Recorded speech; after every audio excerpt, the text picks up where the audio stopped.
bahwa si terperiksa harus berhak didampingi pengacara. Bayangin kalau cuma rakyat biasa doang yang tidak pernah berurusan dengan KPK tiba-tiba diperiksa 24 jam di kamar tertutup ya. Akhirnya apapun diakuin aja. Belum tentu itu fakta sebenarnya, dia takut. Belum lagi kalau ada misalnya ancaman.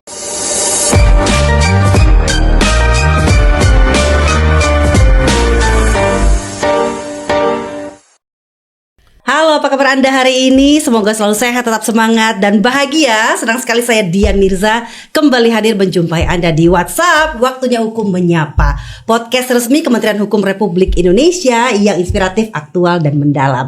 Dan episode kali ini kita kedatangan tamu yang super istimewa. Dia adalah seorang advokat, tajir, terkenal, kurang apa coba, dan selalu tampil bling-bling. Siapa lagi kalau bukan Bang Hotman? Apa kabar? Oke, I'm okay. Oke, terima kasih loh sudah mampir ke sini. You're welcome. Dan satu lagi yang tak kalah hebat pastinya ya, seorang prof muda. Dia juga humble, perfeksionis, dan hobi tenis lapangan. Halo, Prof Edi. Halo, Mbak. Oke, hari ini kita sebelum bahas ke intinya ya, nih Bang Hotman, pasti kan banyak nih yang penasaran gitu, gimana sih rasanya jadi Hotman Paris? Udah tajir, kaya raya, terkenal. You have everything. Gimana ya? Orang kan tidak tahu bahwa itu perjuangan yang sangat lama. Saya sudah jadi pengacara 43 tahun. Walaupun saya secara biologis umur 30 sekarang. Secara KTP udah parah. Saya mulai praktik hukum tahun 82. Ya, termasuk 20 tahun di law firm internasional di Makarim Taira, 4 tahun di Australia. Jadi itu adalah proses yang lama, sehingga sekarang saya nikmati karena apa? Ternyata kalau kita sudah punya legal minds, apalagi saya itu ada bakat dari kandungan ibu, itu namanya di kalangan lawyer disebutkan out of the box thinking. Di dalam hitungan menit kita bisa manuver begitu di sidang tanpa harus baca buku dulu. Makanya banyak orang Batak sukses jadi pengacara. Bisa aja. Tapi seorang Hotman nih ya, kan kelihatannya selalu ya apa ya, you have good vibes. Energi abang tuh setiap masuk ke ruangan tuh kita berasa gitu optimisnya gitu, energinya. Pernah gak sih seorang Hotman tuh ngerasa down? Atau ketika ngedampingin mungkin ya klien yang posisinya rawan dihujat publik? Saya tidak peduli opini publik. Saya baru down itu kalau saya sudah tahu klien saya bakal kalah. Because kita udah senior, I can feel that. Kalau sudah di kesaksian, pertanyaan hakim itu sudah mulai mengarah yang komplit dengan kepentingan kita, saya selalu bilang akan pasti kalah. Dalam kasus Pilpres di MK, 2 dari hakim MK itu selalu memberikan komentar terhadap bukti-bukti yang tidak bagus untuk Prabowo. Saya bilang itu pasti nanti keputusannya akan akhirnya disenting. Bahkan saya pernah mau diusir sama dia dari sidang. Jadi kita itu kalau sudah pengalaman kita langsung tahu arah pertanyaannya itu kemana. Begitu ada bukti yang benar-benar penting yang menguntungkan klien kita, dia cuekin, itu berarti berarti dia hasilnya di pihak sana. Itu jadi itu ada juga pengalaman. Makanya pengacara itu kan bukan hanya gelar, ya, tapi juga jam terbang itu sangat perlu. Tapi beliau ini ya saya kagum, gelar profesornya, tapi juga bahasa Inggris, bahasa Belanda hukumnya itu masih hafal. Aku paling benci bahasa Belanda. Terminologinya ya paling khas. Aku paling benci kalau ngomong ya. Jadi kalau yang namanya down gitu ya, itu apa, hujatan publik segala macam udah kebal ya. Udah kebal itu, ya. Tapi ya saya itu kalau down kalau betapa klien itu sudah percaya sama kita. Kalau bisa honor itu kembali dia asal menang. Usah itu, tapi what can you do? Dan itu bisa langsung, bisa 2 bulan kita down menunggu putusan kan, kesaksian, pembuktian, kesimpulan, baru 2 bulan lagi baru jelas-jelas kalah. Makanya saya gara-gara itulah kok bisa jadi berenang, karena dengan berenang pagi itu sambil merenung kekalahan. Jadi saya sekarang hampir tiap pagi jam 4 berenang di rumah. Tiap hari. Ya. Dan juga banyak benar ide-ide baru di situ. Ternyata kalau otak kita itu segar, banyak ide-ide baru, termasuk malam ini makan malam dengan yang mana gitu. Iya. Itu kita obrolin nanti ya Bang ya. Bisa aja Bang, kalau misalnya kan tadi kan kita bicara soal kekebalan gitu ya. Ini yang lagi hangat nih, yang lagi diperbincangkan, imunitas advokat, RUU KUHP. Kalau sejauh ini pakai KUHP yang ada, ini hak pendampingan hukumnya kayak gimana sih untuk warga? Nah, ini dua hal yang berbeda, imunitas atau hak mendampingi. Imunitas kan tindakan dari seorang pengacara dalam rangka membela kliennya. Ada satu sekarang yang korban sudah dituntut 2 tahun gara-gara membela kliennya tapi melanggar aturan kode etik. Yang mana yang ditanya nih? Ya, selama ini pendampingan abang. Oke. Perlindungan hukum. Jadi yang paling fatal banyak pelanggaran hak asasi manusia adalah karena di Indonesia ini seseorang tidak punya hak untuk didampingi pengacara, saksi tidak berhak didampingi pengacara, baik selama penyelidikan maupun selama penyidikan saksi. Padahal justru disitulah paling banyak pelanggaran, terutama misalnya seseorang sudah diperiksa 24 jam, tidak bisa didampingi pengacara, ya. Pas menit terakhir ditetapkan tersangka. Udah matang, dia sudah ngaku semuanya dalam suatu ruangan tertutup kayak gini, dia tidak didampingi pengacara, sehingga karena udah keburu tanda tangan jadi tersangka di pengadilan udah susah dipatahkan karena dia sudah menandatangani BAP yang seolah-olah mengaku yang menguntungkan penyidik.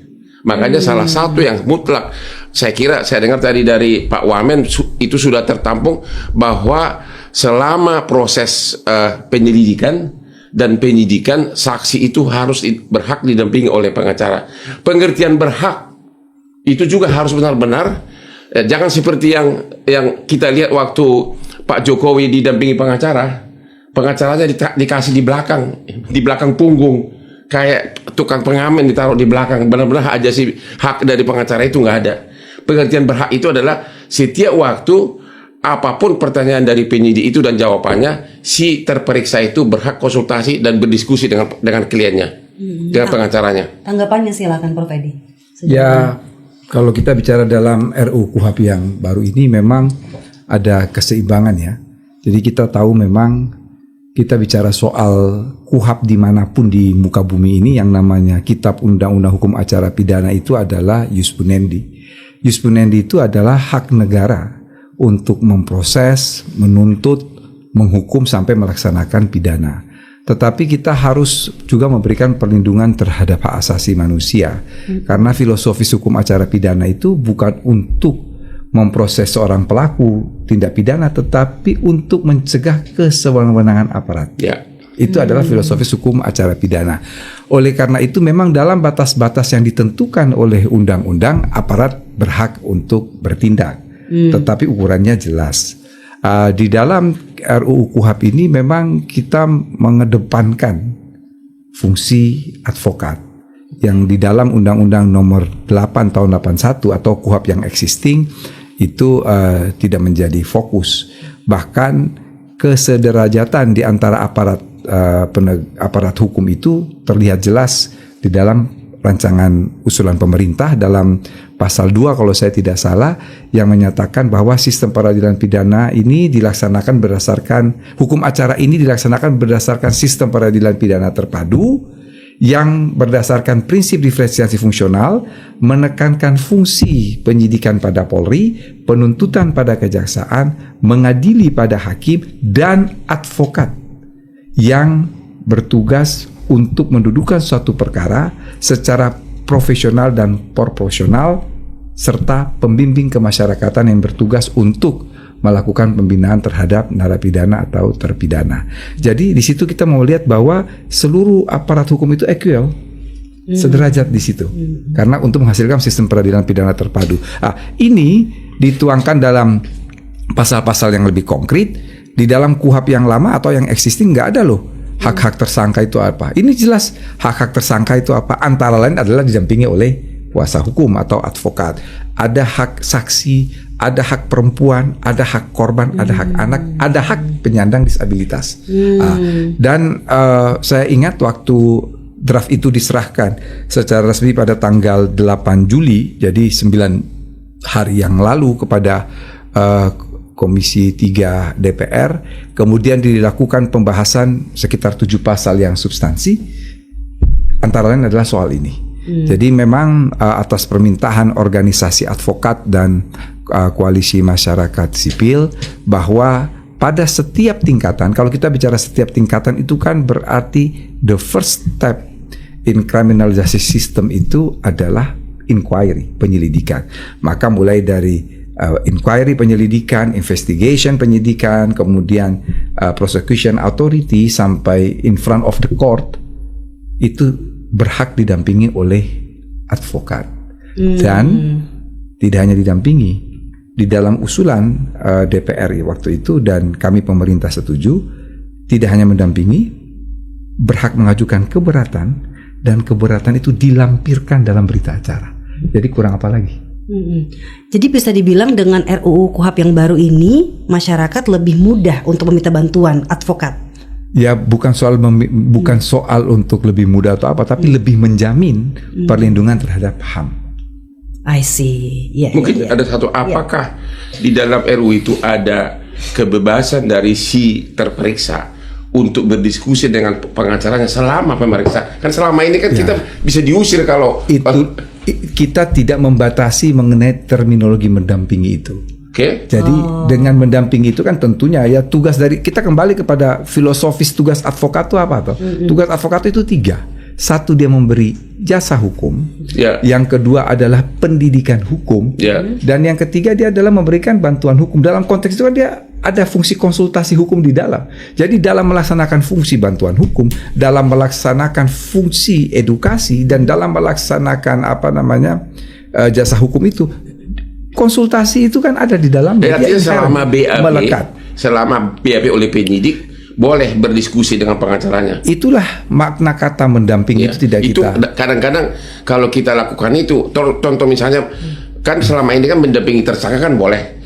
Coba kalau kita brief si tersangkanya, dianggap itu nggak boleh gitu, malah diancam diusir dari ruangan. Jadi seolah-olah pengacara itu hanya begini aja kayak orang. Saya kira dengan pengaturan dengan tegas bahwa berhak untuk didampingi itu sudah memberikan suatu jaminan. Dan toh kalau misalnya ada keberatan kan tinggal mengajukan keberatan dan itu dicatatkan, kira-kira seperti itu. Tetapi kita tahu bahwa memang ada hak dari terperiksa, terlapor maupun tersangka untuk diam kan.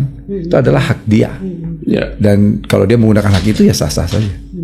Tapi Prof, aku ini penasaran ya, di pasal itu kan ada tertulis itikat baik. Nah, kunci kata-kata itikat baik itu standarnya tuh apa sih untuk di KUHP ini? Itikat baik itu berkaitan dengan impunity, berkaitan dengan kekebalan. Jadi ada usulan bahwa advokat dalam menjalankan tugas sesuai dengan undang-undang ini tidak dapat dituntut secara pidana maupun digugat secara perdata sepanjang pelaksanaan profesi itu sesuai dengan itikat baik. Nah, standar itikat baiknya itu kayak gimana?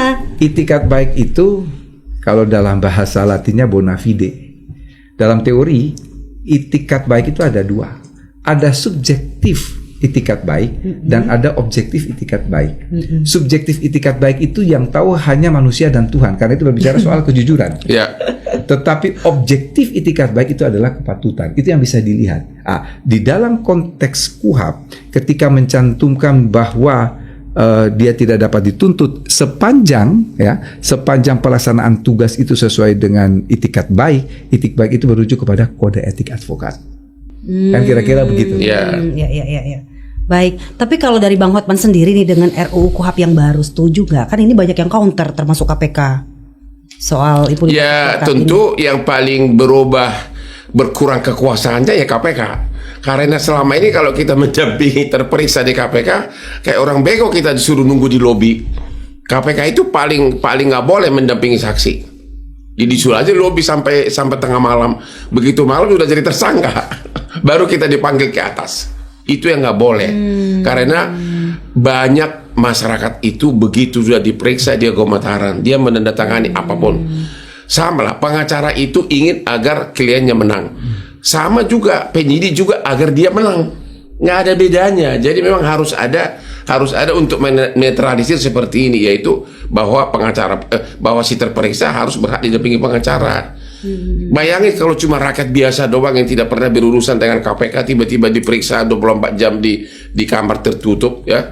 Akhirnya apapun diakuin aja. Belum tentu itu fakta sebenarnya, dia takut. Belum lagi kalau ada misalnya ancaman, kalau enggak Anda akan ditahan, jadi tersangka. Ada banyak klien saya begitu di kasus lain ya. Karena dibilang begitu, apapun maunya penyidik dia tanda tangan. Itulah pelanggaran hak asasi terbesar. Ya. Saya mau sedikit tanggapi dulu ya. Jadi memang kalau saya memperhatikan di harian Kompas, kata juru bicara KPK mengatakan bahwa RUU KUHP ini cenderung untuk menghalangi tugas Komisi Pemberantasan Korupsi. Saya kira pada forum ini ingin saya katakan, jadi sejumlah pasal di dalam RUU KUHP itu memang ada pengecualian. Jadi pengecualian itu misalnya terkait upaya paksa dan lain sebagainya, itu ada pengecualian. Itu dikecualikan untuk penyidikan pada Kejaksaan Agung, penyidikan pada Komisi Pemberantasan Korupsi, dan penyidikan pada TNI. Termasuk di dalamnya adalah soal penyedapan. Di dalam RUU KUHP yang baru nih Bang Hotma, ini ada 9 upaya paksa. Ya. Lebih banyak. Kalau KUHP lama kan 5 upaya paksa tuh. Penangkapan, penahanan, kemudian penggeledahan, penyitaan, dan pemeriksaan surat. Ditambah 4 dalam RUU KUHP yang baru ini. Ada penetapan tersangka, kemudian ada pencegahan ke luar negeri, kemudian ada penyadapan, dan ada pemblokiran. Ketika berbicara soal penyadapan, ini sebetulnya hanya ada satu pasal yang mengatur dalam RUU KUHP bahwa penyadapan lebih lanjut diatur dalam undang-undang tersendiri.